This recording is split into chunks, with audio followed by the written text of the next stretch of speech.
வணக்கம், welcome to the code views. Refund ரிவ்யூல இன்னைக்கு நம்ம பார்க்க போற படம் ராதாகிருஷ்ணன் பார்த்திபன் சார் டைரக்ஷன்ல ஒரு 13 சின்ன பசங்க நடிச்சிருக்க படம் தான் டீன். இந்த வாரம் ரிலீஸ் ஆயிருக்க படம் எப்படி இருக்குன்னு ரிவ்யூக்குள்ள பார்க்கலாம். படத்தோட ஷார்ட் ஒன்லைனை பார்த்தலாம். ஒரு 13 ஸ்கூல் பசங்க ஒரு நாள் ஸ்கூலை கட்டடிச்சு அந்த கேங்ல ஒரு பொண்ணோட பாட்டியோட வில்லேஜுக்கு போறதா பிளான் பண்றாங்க. அந்த வில்லேஜே பார்த்தீங்கன்னா ஒரு பயங்கரமான வில்லேஜ், ஒரு ஸ்பூக்கியான வில்லேஜ்னு அந்த பொண்ணு எக்ஸ்பிளைன் பண்ணுது. ஸோ அவ்வளோ இன்ட்ரெஸ்டிங்கா ஒரு நாள் கட்டடிச்சுட்டு அந்த வில்லேஜுக்கு போய் தான் பார்க்கலாம்னு கிளம்புறாங்க. போற வழியில நிறைய தடங்கல்கள், மிஸ்ட்ரியா நிறைய விஷயங்கள் நடக்குது. ஒன் பை ஒன் நிறைய பேர் காணாம போறாங்க அந்த கேங்ல. ஸோ இந்த காணாம போன பசங்களாம் எதனால காணாம போனாங்க, கடைசியில வந்து இது என்ன ஆச்சு, இவங்கலாம் திரும்பி கிடைச்சாங்களா இல்லையா தான் படத்தோட ஷார்ட் ஒன்லைன். ஸோ படத்தோட ஃபர்ஸ்ட் ஹாஃப் வந்து பார்த்தீங்கன்னா ஒரு மாதிரி வேகா தான் போகும். ஸ்டார்டிங்ல பார்த்தீங்கன்னா இந்த காலத்து ஜென்சி பசங்களாம் எப்படி இருப்பாங்க, ஸோ அந்த ஸ்கூல் டீன் பசங்களே வந்து பார்த்தீங்கன்னா எவ்வளோ அப்டேட்டடாக வந்து பேசிக்கிறாங்க, அவங்க யூஸ் பண்ணுற லாங்குவேஜ் ஆகட்டும், டேர்ம்ஸ் ஆகட்டும். ஸோ இதெல்லாம் ஓரளவு கனெக்ட் பண்ணிக்கிறதா இருந்தாலும் படம் நகர்ற விதம் பார்த்தீங்கன்னா ரொம்ப ரொம்ப ஸ்லோவாக தான் நகருது. ஸோ எதை நோக்கி இந்த கதை போகுதுன்னே தெரியல. நடுவில் வர பாட்டுகளும் பார்த்தீங்கன்னா கொஞ்சம் வந்து படத்துக்கு செட் ஆகாமல் அந்த ஒரு இரிட்டேஷன் தான் நம்மளை கொண்டு போய் விடுது. சரி என்னதான் காட்டுறாங்கன்னு சும்மா வந்து அது ஏதோ வந்து போய்கிட்டே இருக்கு. ஒரு அந்த காட்டுக்குள்ளே போகிறாங்க. அந்த லேண்ட்ஸ்கேப்பே பார்த்தீங்கன்னா ரொம்ப அமேச்சராக இருக்குது பார்க்குறதுக்கு. அதாவது வந்து சிம்பிளாக வந்து ரொம்ப ஒரு காடுன்னு கூட காட்டாம ஒரு பொட்டல் காடு, அது வந்து ஒரு வயல்வெளி, அந்த இதில் வந்து ஜென்ரலாக வந்து என்ன நடக்குது, அந்த ஒரு நமக்கு அந்த ஒரு ஸ்பூக்கி ஃபீலிங்கே வர மாட்டேங்குது. அவங்க காட்டுற விஷயங்கள் வந்து ஒரு மிஸ்ட்ரி கலந்து காட்டுறதா வந்து ட்ரை பண்ணியிருக்காரு. ஆனால் சீரியஸாக வந்து பார்த்தீங்கன்னா ஃபர்ஸ்ட் ஹாஃப்ல வந்து கதை போகிற விதம் வந்து பொறுமையை சோதிக்குன்னு தான் சொல்லணும். சரி, செகண்ட் ஹாஃப்ல தான் வந்து கதை ரிவீல் ஆக போது நல்லாவே நமக்கு தெரியும். ஸோ இன்ட்ரோல் பாயிண்ட்டுமே பார்த்தீங்கன்னா ஓரளவுக்கு ஒரு சின்ன ஒரு க்ளூவோட தான் விட்டுருப்பாரு. அந்த இன்ட்ரோல் பாயிண்ட்ல வர சிஜியும் பார்த்தீங்கன்னா பெரிய லெவலில் வந்து நமக்கு வந்து பிடிபடாது. ஸோ இன்ட்ரோல் பாயிண்ட்டுக்கு அப்புறம் வந்து கதை எப்படி நகரப்போது பார்த்தா பார்த்திபனோட என்ட்ரி வந்து வரும். ஸோ பார்த்திபன் வந்து எதனால இந்த கதைக்குள்ளே வராருன்றது வந்து படத்தை பார்த்து நீங்கள் தெரிஞ்சுவாங்க. அது ஒரு சின்ன ஒரு சர்ப்ரைசிங் எலமெண்ட் தான். பட் ஆனால் இது வந்து செகண்ட் ஹாஃப் போகிற விதமும் வந்து கொஞ்சம் அந்த ஃபர்ஸ்ட் ஹாஃபை கம்பேர் பண்ணுறப்போ கொஞ்சம் இன்ட்ரெஸ்ட்டாக போனாலுமே கதை வயசு பார்த்தீங்கன்னா இது வந்து கடைசியில் ஒரு விஷயத்தை காட்டுறப்ப ஸோ இதுக்கு தான் இதை வந்து இவ்வளோ தூரம் வந்து இழுத்துட்டு போனாங்களான்ற மாதிரி இருக்குது. ஆனால் வந்து இந்த மாதிரி சயின்ஸ் ஃபிக்ஷன் அட்வென்ச்சர் படங்களில் இந்த மாதிரி மிஸ்ட்ரி கலந்து வந்து ஸ்க்ரீன் பிளே இருக்கிறது தான் வந்து கரெக்டான ஒரு பாத்து. ஆனால் வந்து அந்த எடுத்துகிட்டு போகிற விதம் வந்து பார்த்தீங்கன்னா நம்ம வந்து சீட் எஜ்ஜில் உட்கார வைக்கணும், இல்லைன்னா நம்ம யோசிக்க வைக்கணும். ரெண்டுமே இதை பண்ண தவறுனது தான் டீன்ஸோட பெரிய டிசாஸ்டர். பார்த்திபன் சார் வந்து எதுக்கு பேர் பண்ணுவோம்னு எல்லாருக்குமே தெரியும். குண்டக்க பேசுறதை தாண்டி அவர் யோசிக்கிற விதங்களும் குண்டக்க தான் இருக்கும். ஸோ அந்த விதத்தில் வந்து அவருடைய எஃபர்ட் வந்து பார்த்தீங்கன்னா டிஃப்ரெண்ட்டாக வந்து ஒரு ஸ்டோரி அவர் எடுக்கிற ஒரு படங்களுமே டிஃப்ரெண்டான அட்டம்ப்டாக இருக்கணும். அவர் தோன்றதை எடுக்கிறதுன்றதுல வந்து தெளிவாக இருக்காரு. அந்த விதத்தில் வந்து பார்த்திபன் சார் வந்து ரொம்பவே பாராட்டக்கூடிய ஒரு விஷயம் தான்.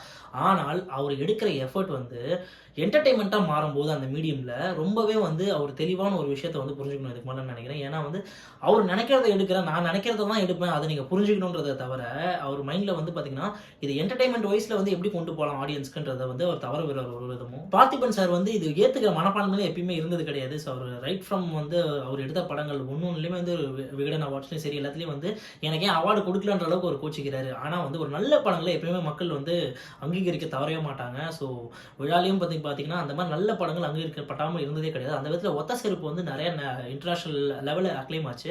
ஸோ நேஷனல் லெவலில் அக்ளைம் ஆகாத ரீசன் வந்து பார்த்தீங்கன்னா ஒரு சில காரணங்கள். அவர் எடுக்கிற அட்டெம்ப்ட் வந்து ஒரு பெரிய அட்டெம்ப்ட், டிஃப்ரெண்ட் அட்டெம்ப்ட் சொல்லலாம். ஆனால் என்டர்டைன்மெண்ட் வைஸ் பார்த்தீங்கன்னா எல்லாருக்கும் பிடிக்குமான்னு கேட்டிங்கன்னா கண்டிப்பாக கேள்விக்குறி தான். ஸோ கிளைமேக்ஸில் ஒரு சயின்ஸ் ஃபிக்ஷன் படமாக வந்து இது மாறுது.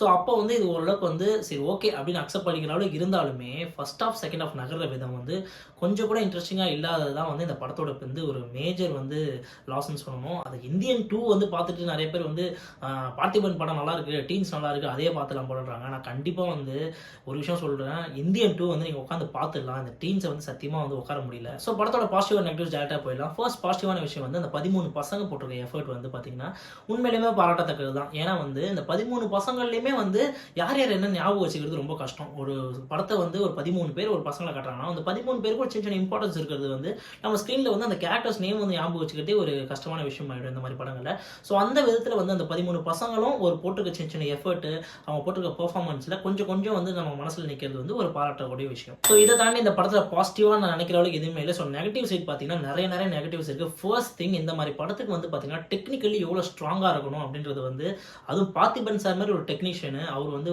எடுத்த படங்கள் ஒத்த செருப்பு, இரவு நிழல், இதெல்லாம் வந்து டெக்னிக்கலி சவுண்டான படங்கள். அவர் எடுத்துக்க எஃபர்ட் வந்து டெக்னிக்கல் சப்போர்ட் எவ்வளோ முக்கியன்றது வந்து இந்த படத்தில் வந்து இன்னுமே ஒரு படி அதிகமாக இருந்திருக்கும். ஏன்னா இது வந்து ஒரு சயின்ஸ் ஃபிக்ஷன் அட்வென்ச்சர் படம். ஸோ அவர் எடுத்திருக்க சிஜி வைஸுமே வந்து பார்த்தீங்கன்னா பட்ஜெட்டுக்குள்ளே எடுக்கணுன்றதுக்காக இந்த மாதிரி ஒரு கதையை எடுத்து இது பட்ஜெட்டுக்குள்ளே கண்டிப்பாக எடுக்க முடியாது. இது கொஞ்சம் எக்ஸ்ட்ரா வேகன்ஸாக வந்து ஒரு செலவு பண்ணி பொறிச்சல் எடுத்தால் மட்டும்தான் நினைக்கிற அவுட்புட் வந்திருக்கும். ஸோ அந்த விதத்தில் சிஜியுமே வந்து பார்த்தீங்கன்னா கொஞ்சம் வந்து அமைச்சராக தான் இருக்குது. அது சினிமாட்டோகிராஃபி வந்து ஒரு புதுசாக ஒருத்தர் பண்ணியிருக்காரு. பார்த்திபன் சாரோட படங்களில் வந்து சினிமாட்டோகிராஃபியை கம்பேர் பண்ணுறப்ப இது வந்து பார்த்தீங்கன்னா ரொம்ப ரொம்ப அமைச்சராக இருக்குது. ஒரு புதுசாக யாரோ வந்து ஒரு நம்மலாம் வந்து கேமரா தூக்கிட்டு போய் எடுத்த மாதிரி தான் அந்த லேண்ட்ஸ்கேப்ஸ்லாம் இருக்குது. ஸோ டி இமானோட மியூசிக்கும் வந்து நம்ம வந்து விக்கிபீடியா எடுத்து பார்த்தா தான் தெரியுது டி இமான் மியூசிக்ன்ட்டு. வர பாடல்களுமே வந்து படத்துக்கு ஒட்டாத பாடல்கள், சுச்சுவேஷனுக்கு தகுதி இல்லாத பாடல்கள் அந்த மாதிரி தான் இருக்குது. பேக்ரவுண்ட் ஸ்கோருமே வந்து பெருசாக நம்மளை பிடிச்சி உட்கார வைக்கிற மாதிரி இல்லை. ஏன்னா கதை அந்த மாதிரி இல்லை.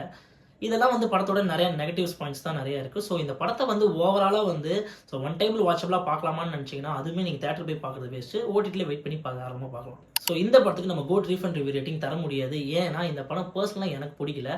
ஸோ உங்களுக்கு வந்து இது வந்து முரண்பாடாக இருக்குது, இல்லை டீன்ஸ் வந்து ரொம்பவே நல்லா இருக்குது, எனக்கு பிடிச்சிருக்கு, நீங்கள் சொல்கிறது வந்து தப்பாக இருக்குது அப்படின்னு நினச்சிங்கன்னா கண்டிப்பாக கமெண்ட் பண்ணுங்கள். உங்கள் டிக்கெட்டை மட்டும் நான் ரீஃபண்ட் பண்ணுறேன். So that's it guys. Until next review. Bye from code.